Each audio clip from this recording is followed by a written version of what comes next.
Okay masters, మనము as యూజువల్గా ముందు బుక్ చదువుకుని తర్వాత మెడిటేషన్తో ముగిద్దాం. ఓకే, ముందు మెడిటేషన్లో ముఖ్యంగా మనం ఇది శ్వాసోభ్యాసం చేస్తున్నాం కదా. అందరూ కూడా నిటారుగా, వెన్నెముక నిటారుగా పెట్టండి మాస్టర్స్. స్టిఫ్గా కాదు, నిటారుగా పెట్టండి. శరీరము పూర్తిగా తేలిక చేసుకోండి మాస్టర్స్.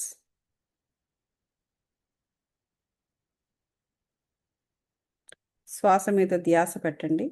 ఆలోచన రహిత స్థితిలో ఉండండి మాస్టర్స్. ఆలోచన రహిత స్థితి అంటే బ్లాంక్. ఏ దృశ్యాలు కానీ, ఎవరి రూపాలు కానీ, ఏ థాట్స్ కానీ రాని స్థితి. ఈ స్థితి రావడానికి మనము శ్వాసోభ్యాసం చేస్తున్నాము. ముక్కుతో పూర్తిగా శ్వాస ఊపిరితిత్తుల నిండా గాలి తీసుకోవడము ముక్కు పుటాల ద్వారా. తీసుకున్నాక అక్కడ 6 సెకండ్ల పాటు ఆ బ్రెత్ని, ఆ శ్వాసని పట్టుకోవడము. 6 సెకండ్ల తర్వాత నెమ్మదిగా ఆ శ్వాసని నోటి ద్వారా బయటకు వదలడము. అలా వదిలినసేపు వదిలాక శరీరాన్ని అంతా కూడా రిలాక్స్ చేయడము. ఈ విధంగా ఒక 3 సార్లు చేయండి masters. Take a breath, deep breath. Hold the breath for 6 seconds. 1 2 3 4 5 6. ఇప్పుడు నెమ్మదిగా ఊపిరిని నోటి ద్వారా వదులుతూ బాడీని రిలాక్స్ చేయండి. ఓకే, అర్థమైంది కదా? Let's start. Take a deep breath. Hold the breath. Release and relax body. మిగతా 2 సార్లు మీరు చేసుకోండి.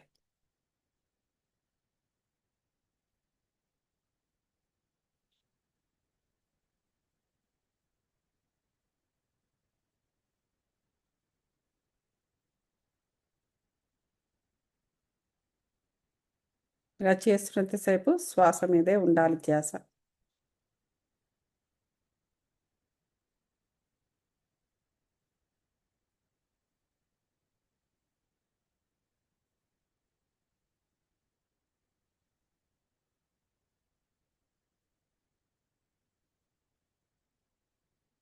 ఇప్పుడు కాలి వేళ్ళ దగ్గర నుంచి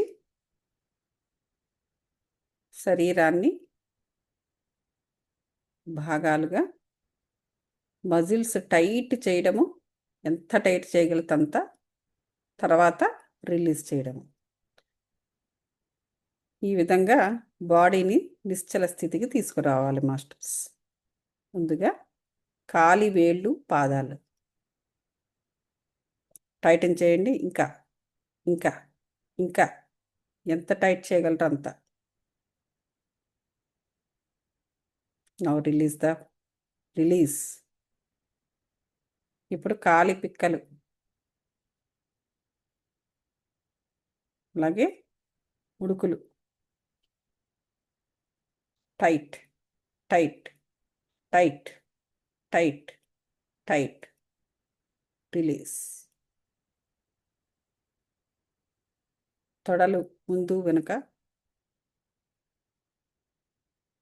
నడుము tight tight tight tight tight. Now release. అలాగే పిరుదులు ముందు వెనక, అక్కడ భాగాల్లో ఎక్కడెక్కడ ఏ భాగాలు ఉన్నా అవన్నీ కూడా టైట్ చేయండి. తొడలు కూడా వస్తాయి, చేయండి. Tight tight tight. ఇంకా tight tight tight tight. Release.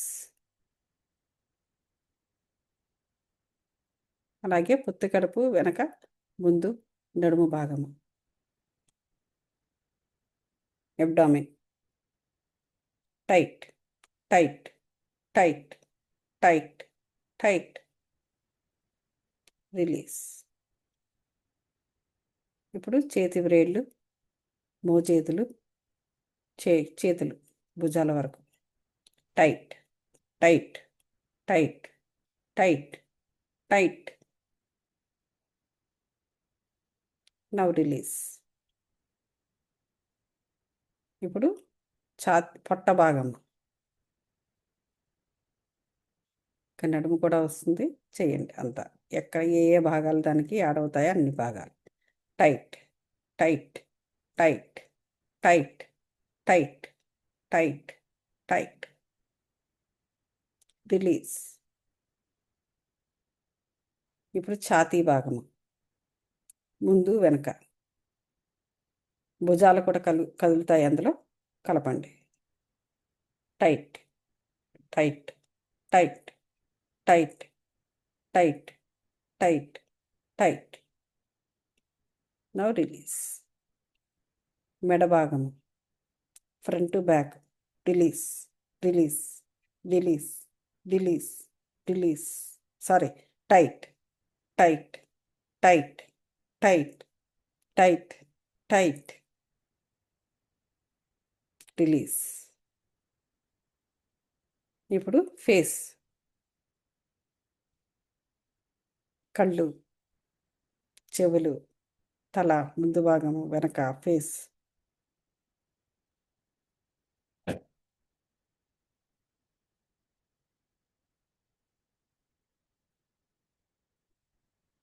Release. నుదురు, తల, ముందు వెనక, tight, tight, tight, tight, tight. Now release.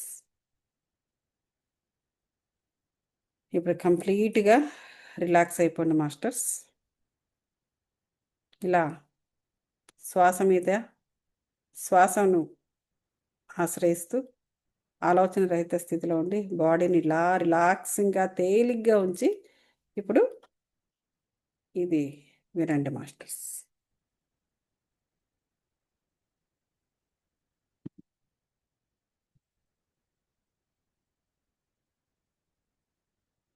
Okay, కనిపిస్తుంది కదా? అధ్యాయం 5, వెలుతురున్న చోట, పరమహంస యోగానంద గారిది. అనిశ్చిత ప్రపంచంలో భద్రత అంటే నిశ్చితము అనేదే లేని ప్రపంచంలో భద్రత ఎలా? అది 5వ అధ్యాయం. ప్రకృతిలో హఠాత్తుగా విధ్వంసాన్ని పెద్ద మొత్తంలో హాని కలిగిస్తూ సంభవించే సంక్షోభాలు దైవ చేష్టితాలు కావు. చూసారా? దేవుడు ఇంకా ఆయన దేవుడిలా రాసిపెట్టుంటే ఏం చేస్తామమ్మా, అంతా దేవుడికి తెలియదా, ఇంకా ఆయన ఇలా అలా అంటారు, కానీ నిజం కాదు అది. ఇక్కడ క్లియర్గా చెప్తున్నారు. ప్రకృతిలో హఠాత్తుగా విధ్వంసం వచ్చినా, పెద్ద మొత్తంలో హాని కలిగిస్తూ ఏమైనా సంక్షోభాలు వచ్చినా అవన్నీ దైవచేష్టితాలు కావు. అలాంటి విపత్తులు ఎందుకు వస్తున్నాయంట? అలాంటి విపత్తులు మానవుడి యొక్క ఆలోచనల చేతల ఫలితంగా వస్తున్నాయి. చూసారా? ఇందులో దేవుని యొక్క ప్రమేయమే లేదు. ఎక్కడో ఏదో సునామీ వచ్చిందంటే మన వల్ల వచ్చింది, దేవుడే అలా కల్పించాడని చెప్పడానికి లేదు. ఎప్పటి నుంచి ఆ మనుషుల యొక్క ప్రమాదపు బుద్ధి, వాళ్ళ ఆలోచనలు ఎప్పటి నుంచి మేట వేసుకుని ప్రకృతిని అంతా కలుషితం చేస్తుందో, ఆ కలుషితము ఇప్పుడు రకరకాల రూపాలలో ప్రకృతిని కూడా అనిశ్చితం చేసేస్తుంది. మనుషులకు జీవితాలను అనిశ్చితం చేసేస్తుంది. అలాగే కొండ, కోన, చెట్టు, చేమ, అడవి అన్నిటినీ కూడా అనిశ్చితం చేసేస్తుంది. అంటే స్టెబిలిటీ అనేది తప్పించేస్తుంది. ఎప్పుడైతే స్టెబిలిటీ తప్పిపోయిందో ఒక్కొక్క ప్రకృతి ఒక్కొక్కలా గర్జిస్తుంది. సముద్రము ఒకలా గర్జిస్తుంది, కొండలు ఒకలా గర్జిస్తుంది, భూమాత ఒకలా గర్జిస్తుంది, మనుషులైతే మరోలా రియాక్ట్ అవుతారు, జంతువులు మరోలా రియాక్ట్ అవుతాయి. అలా అన్నమాట. ఇవన్నీ కూడా మానవుడి యొక్క చేతలు, ఆలోచనల వల్లే తప్ప దైవ చేష్టితాలు కావు అనేసి క్లియర్గా చెబుతున్నారు. తప్పుడు ఆలోచన విధానము, చెడ్డ పనుల ఫలితంగా హానికరమైన స్పందనలు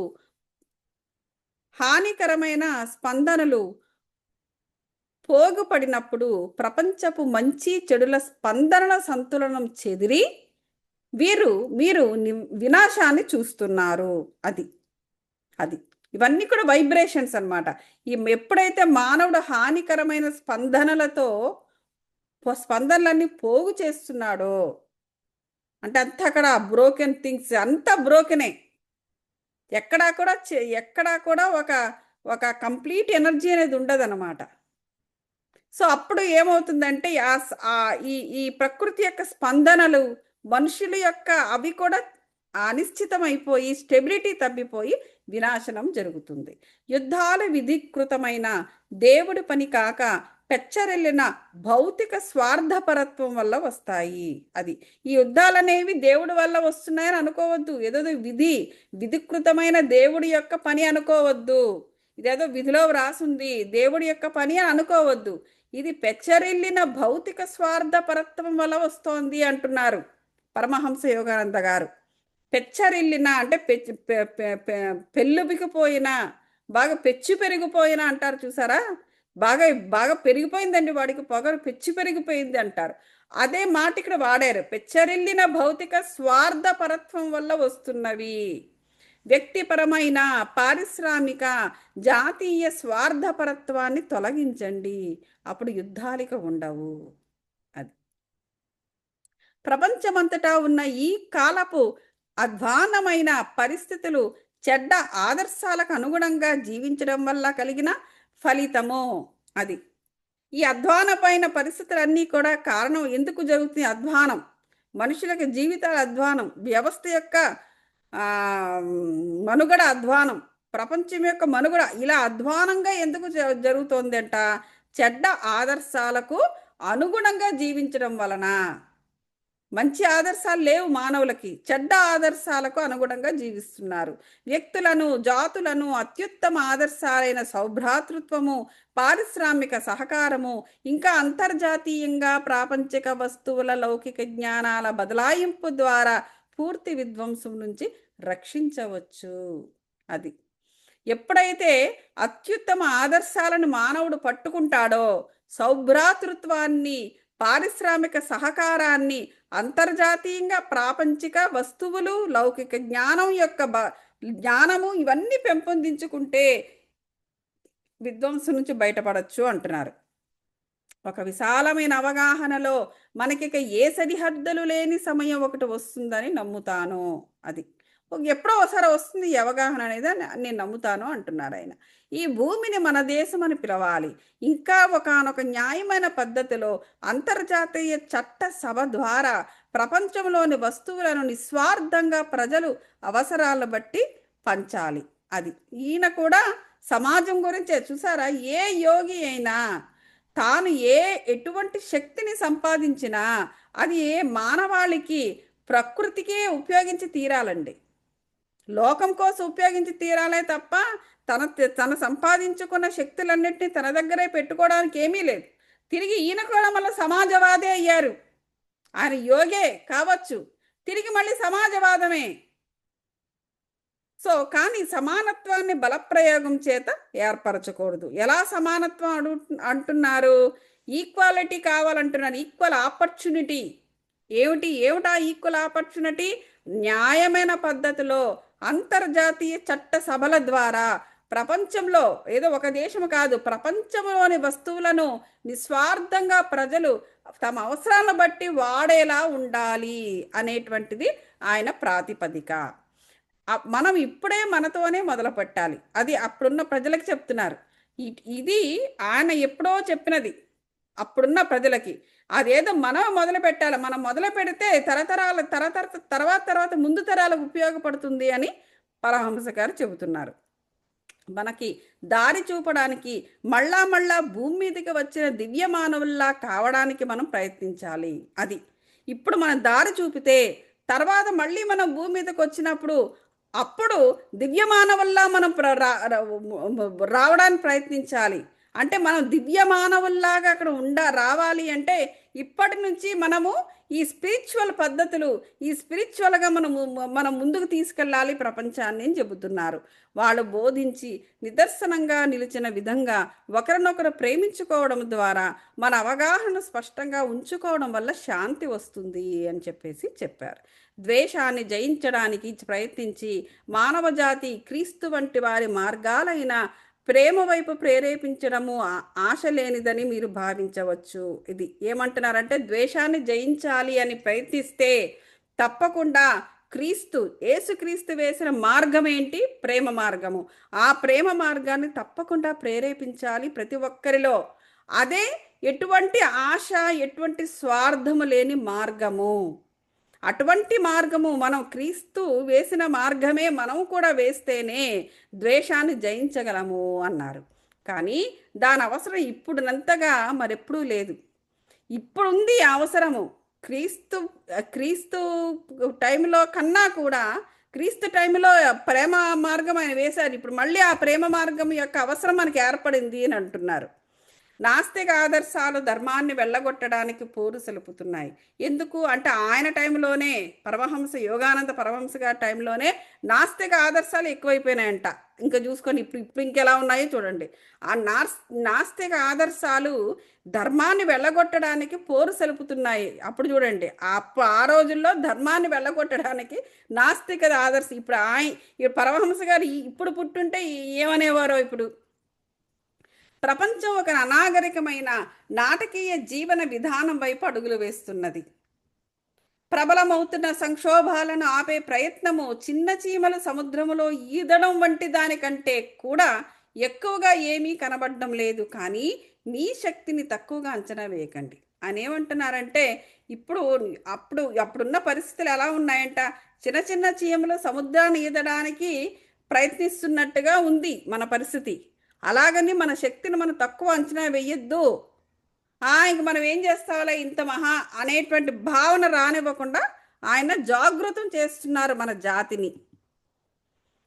డబ్బు, ఇల్లు లేదా మరే ఇతర భౌతిక సాయం కన్నా ప్రపంచపు బాధలను తొలగించడానికి సాయపడే ఒక విషయం ఏమిటంటే ధ్యానం చేయడము.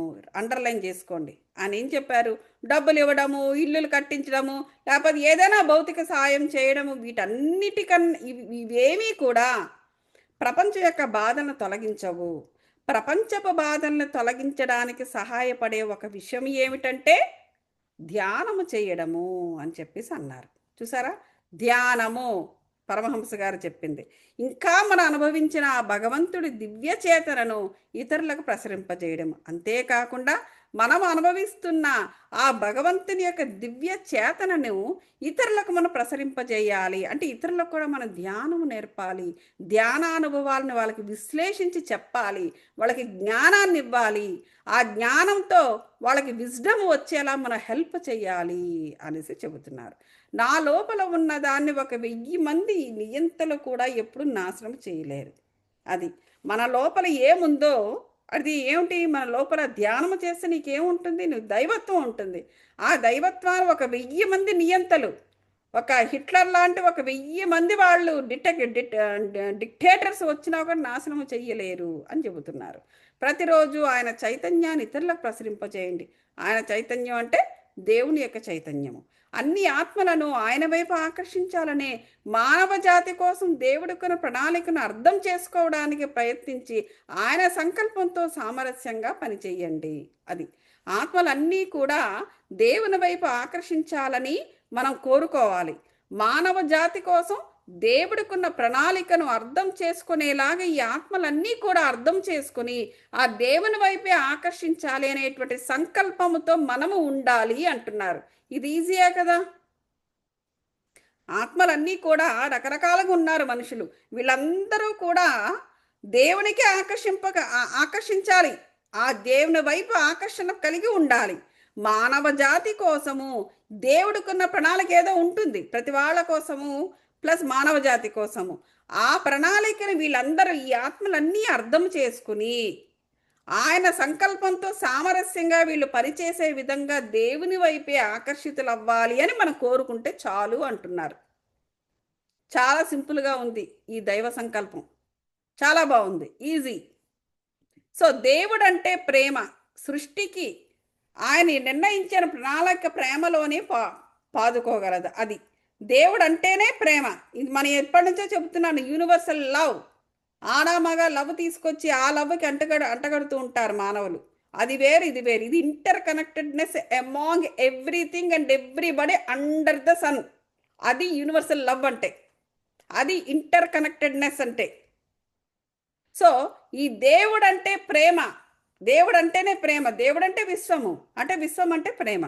ఎందుకు? ఆ ఇంటర్ కనెక్టెడ్నెస్సే ప్రేమ. సృష్టికి ఆయన నిర్ణయించిన ప్రణాళిక ప్రేమలోనే పాదుకోగలదు. వర్ణ సినిమా చూడండి, యూట్యూబ్లో ఉంది. ప్రేమ అనేది ఇంటర్ కనెక్టెడ్నెస్, అది ఒక సూత్రము. దాన్ని చాలా చక్కగా సినిమా రూపంలో చూపించారు. ఈ ఈ చిన్న ఆలోచన పాండిత్యవంతమైన తర్క వితర్కాల కన్నా ఎక్కువగా మానవ హృదయానికి ఊరట కలిగించడం లేదు. అంతే, బాగుంది. నాకు కూడా ఈ చిన్న ఆలోచన బాగుంది. సింపుల్, చక్కగా ఒక ఎఫర్మేషను మనము ఇచ్చేస్తే అందరికీ అది వర్తిస్తుంది. సత్యగర్భంలోకి చొచ్చుకుపోయిన ప్రతి సాధువు దివ్యమైన విశ్వ ప్రణాళిక ఒకటి ఉంటుందని, అది సుందరమైనదని, ఆనందమయమైనదని ధృవపరుస్తాడు. అంతే కదా. సత్యగర్భం అంటే ఒక సముద్ర గర్భం లాంటిది. సత్యం అనేది కూడా ఒక పెద్ద ఓషన్ అన్నమాట. ఈ సత్య గర్భంలోకి చొచ్చుకుపోయే ప్రతి సాధువు, ఒక యోగి అనుకోండి, గురువు అనుకోండి, ఒక ముని అనుకోండి, ఋషి అనుకోండి, మహర్షి అనుకోండి, ఎవ్వరు వారి వారి మార్గాలలో ఆ సత్య గర్భంలోకి ఎవరు చొచ్చుకుని పోయినా దివ్య ప్రణాళిక ఒకటి ఉంది అని మాత్రం తెలుసుకుంటారు వాళ్ళందరూ కూడా. ఈ భూమి మీద కనిపించేది ఏది కూడా శాశ్వతము కాదు. ఎందుకంటే భూమి మీద నువ్వు కనిపించేది, భూమి మీద నువ్వు నీ యొక్క నమ్మక వ్యవస్థ, భూమి మీద కనిపించేదంటే ప్రకృతి కనిపిస్తుంది, అది కాదు. ఈ భూమి మీద ఉండే నీ నమ్మక వ్యవస్థలు, ఆ వ్యవస్థలో ఆవగింజల 60 వంతు కూడా నీకు అంతర్ప్రపంచంలో కనబడదు. అంతర్ప్రపంచంలో నీకు కనబడేది దివ్య ప్రపంచము, దివ్య విశ్వ ప్రణాళిక కనిపిస్తుంది. సో అది అతి సుందరమైనది, ఆనందకరమైనదని ప్రతి వాళ్ళు కూడా సత్యగర్భంలోకి చొచ్చుకుని వెళ్ళే వాళ్ళు ప్రతి వాళ్ళు కూడా ధృవపరుస్తారు. ధ్యానంలో దేవుణ్ణి ప్రేమించడం ఎలాగో తెలుసుకుంటారు. చూసారా, ధ్యానంలోనే తెలుసుకుంటారు దేవుణ్ణి ఎలా ప్రేమించాలన్నది. ఎందుకంటే నువ్వు ఆత్మతో కనెక్ట్ అవుతూ ఉంటావు. నీ ఆత్మ ఎప్పుడూ కూడా పరమాత్మతో, ఆ సెంట్రల్ కోర్ పరమాత్మతో కనెక్ట్ అవుతుంది. అక్కడే నీకు నిజమైన శాంతి, అక్కడే నీకు నిజమైన అల్టిమేట్ చిదానంద స్థితి, అక్కడే నీకు ప్రేమ అనేది నీకు తెలుస్తుంది. అక్కడ ధ్యానము చెయ్యకపోతే నీకు అది ఎప్పటికీ కూడా నువ్వు అనుభవించలేవు. మానవ జాతి అంతటిని, మన సొంత కుటుంబాన్ని ప్రేమించినట్లే ఆటోమేటిక్గా ఆ ఇంటర్ కనెక్టెడ్లోకి నువ్వు కూడా వెళ్ళిపోతావు. తమ స్వకీయ ఆత్మ సాక్షాత్కారం ద్వారా దేవుణ్ణి కనుక్కున్న వాళ్ళు యథార్థంగా దైవానుభూతిని పొందుతారు. చూసారా, ఎప్పుడైతే అలాంటి ఆత్మ సాక్షాత్కారం కలిగిందో అప్పుడు ఆటోమేటిక్గా దైవాని యొక్క అనుభూతిని కూడా పొందుతారు.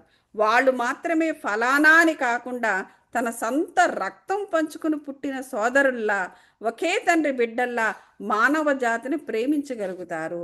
ఎప్పుడైతే మనం లోనికి ప్రవేశించి ఆ దైవానికి సంబంధించిన ఆ దైవ లక్షణాలను మనం పొందుతామో అప్పుడే ప్రతి ఒక్కదానిని, ప్రతి ఒక్కరిని కూడా మనము సొంత బిడ్డల్లా ప్రేమించగలము. అక్కడ ఆ లోపల అది టచ్ చేయకపోతే మనకు ఆ ఆర్ద్రత రాదు. అన్ని జాతుల రక్తనాళాల్లోనూ అదే ప్రాణాధారమైన రక్తం ప్రవహిస్తుందని తెలుసుకోండి. ఎందుకు అలాగా?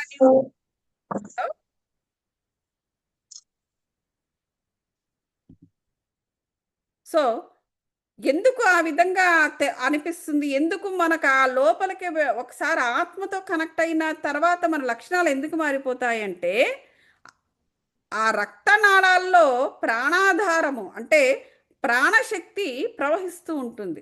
ఆ ప్రాణశక్తి ఎక్కడి నుంచి వస్తుందండి? కాస్మోస్ నుంచి వస్తుంది కాబట్టి.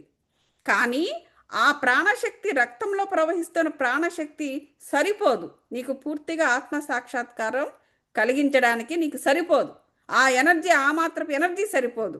అందుచేత నీకు ఆత్మ సాక్షాత్కారము, దైవ సాక్షాత్కారము నీకు కలగాలి అంటే తప్పకుండా ధ్యానములో నిన్ను నువ్వు మీట్ అవ్వాలి, నిన్ను నువ్వు కలుసుకోవాలి. ఒక మీటింగ్కి వెళ్తాం కదా, బాస్ పిలుస్తున్నాడని, అలా మీట్ అవ్వాలి.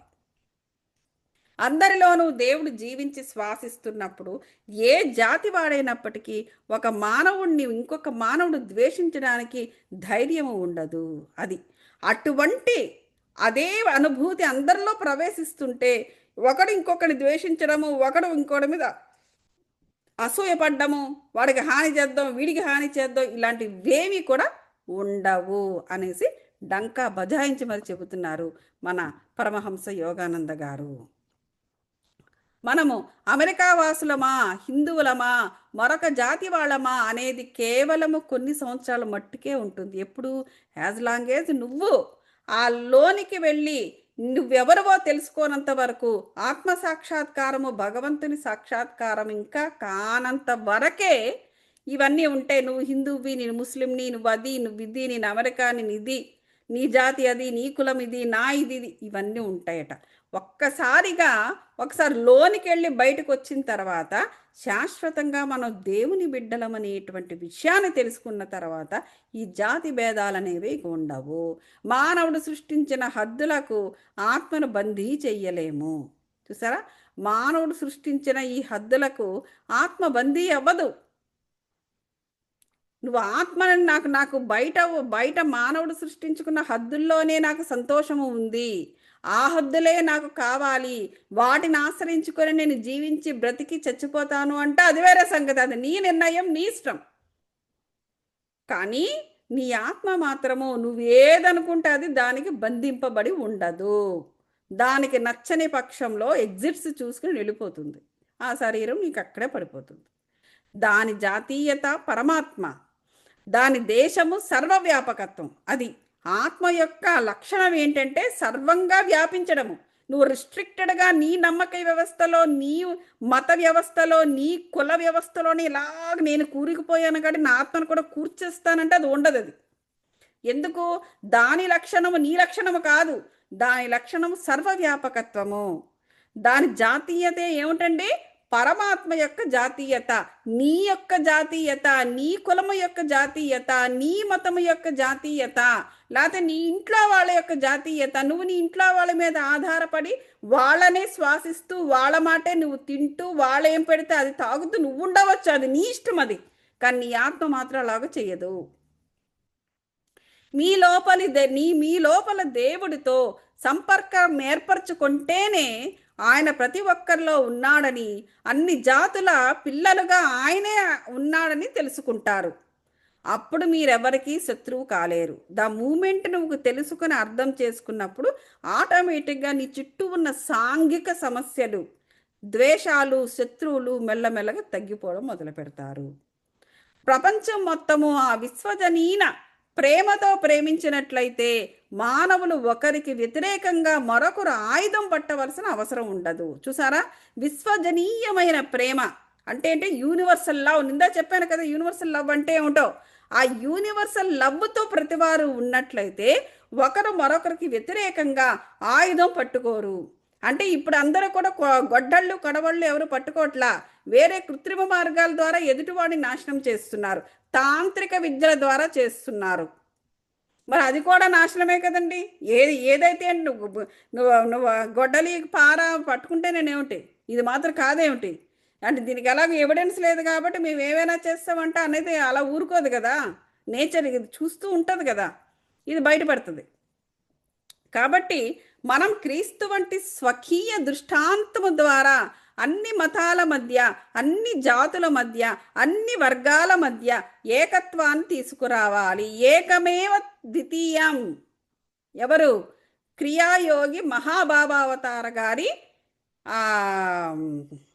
మంత్రం. ఆయన శిష్యులే వీళ్ళందరూ కూడా, వివేకానంద స్వామి, పరమహంస యోగానంద, వీళ్ళందరూ కూడా ఇప్పుడు దీన్ని బట్టి మీరు అర్థం చేసుకోవచ్చు వాళ్ళు నేర్చుకున్న ఈ స్పిరిచువల్ విద్యలన్నిటిని కూడా ఈ సమాజవాదానికి, ఈ సమాజానికే వాడి వెళ్ళిపోయారు అని చెప్పేసి. సో అన్ని వర్గాల మధ్య ఏకత్వాన్ని తీసుకువచ్చినప్పుడే నీకు ఆయుధం పట్టాల్సిన అవసరం లేదు. నువ్వు మామూలు ఆయుధాలు కావచ్చు, నీ మంత్రతంత్రాలు కావచ్చు, ఏది అవసరం ఉంటుంది నీకు. ప్రాపంచిక దుఃఖాలను పోగొట్టుకోవడానికి కావలసిన విశాలమైన సానుభూతులు, తెలివైన అంతర్దృష్టి, మానవ భిన్నత్వాలను కేవలంగా బుద్ధిపరంగా పరిగణలోకి తీసుకుంటే వచ్చేవి కావు. అది ఏదో బుద్ధిపరంలో కాదు, మానవులందరి యొక్క గాఢమైన ఏకత్వాన్ని, భగవంతుడితో చుట్టరికాన్ని తెలుసుకోవడం వల్లే వస్తాయి. అది ఆ దైవ పరంధామానికి దగ్గరగా వెళితే తప్ప ఇవేమి తెలియవు. ఉత్తుత్తి మాటలు ఊరకనే వెళ్ళి ఇవన్నీ జరిగే పని కాదు.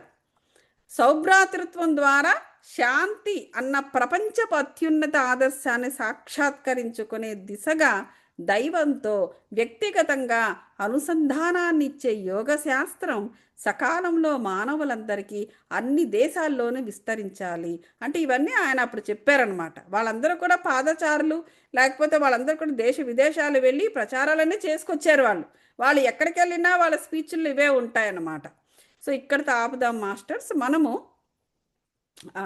మెడిటేషన్ చేద్దాం. సో వెన్నెముక నిటారుగా పెట్టండి మాస్టర్స్. మనం ఇందాక ఆల్రెడీ శ్వాసాభ్యాసం చేసేసాము కాబట్టి కళ్ళు మూసుకోండి. కాస్మాస్ నుంచి కాస్మిక్ పాజిటివ్ డివైన్ ఎనర్జీస్ని, లైఫ్ ఎనర్జీస్ని, హీలింగ్ గోల్డెన్ రేస్ హీలింగ్ ఎనర్జీస్ని మనం పుష్కలంగా తీసుకుంటున్నాం మాస్టర్స్. పైనుంచి ఒక జలపాత ధారల మన పైన ప్రవహిస్తున్నట్టుగా ఎవరికి వారు ఊహించుకోండి మాస్టర్స్.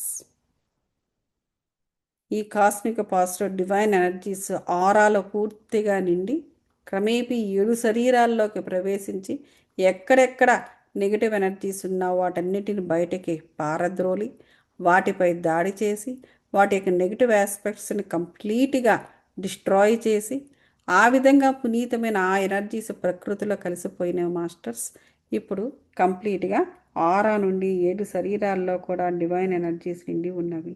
ఈ ఎనర్జీస్లోనే నిక్షిప్తమైన అనేక డివైన్ గురు శక్తి, డివైన్ ఏంజలిక్ శక్తి, పరమహంస యోగానంద గారి శక్తి, అలాగే డివైన్ సోల్స్ యొక్క శక్తి కూడా నిక్షిప్తమై ఉన్నది మాస్టర్స్. శ్వాస మీద ధ్యాసతో ఆలోచన రహిత స్థితిలో ఉంటూ లోనికి ప్రవేశించి ఆత్మతో కనెక్ట్ అయి ఉండండి మాస్టర్స్. ఈ ఇంకా పూర్తిగా ఈ పాజిటివ్ డివైన్ ఎనర్జీస్లో సోక్ అవుతూ ఒక ఎనర్జీ గ్లోబ్లో కూర్చొని మెడిటేషన్ చేస్తున్నట్టుగా ఊహించుకోండి మాస్టర్స్. ఈ లైట్ ద్వారా అంతకన్నా బ్రైటెస్ట్ ఎనర్జీస్ దేవునితో అనుసంధానమైనట్లుగా ఊహించుకొని మెడిటేషన్ చేద్దాం మాస్టర్స్.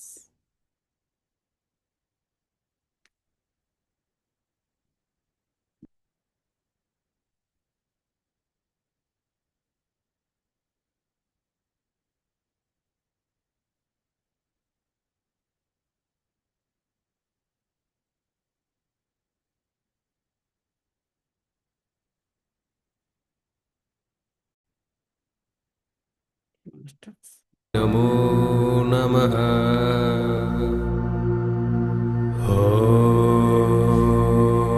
ఓం జై గురు మహాదార్ బాబాజీ నమో నమః.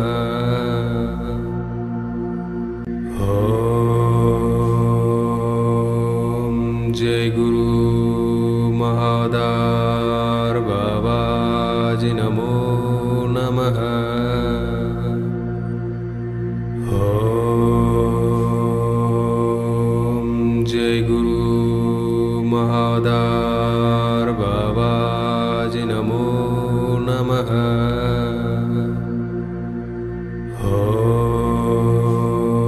ఓం జై గురు మహాదార్ బాబాజీ నమో నమః.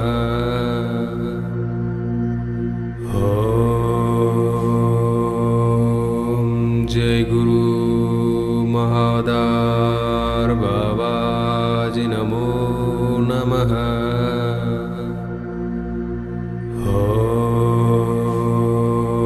ఓం జై గురు మహాదార్ బాబాజీ నమో నమః.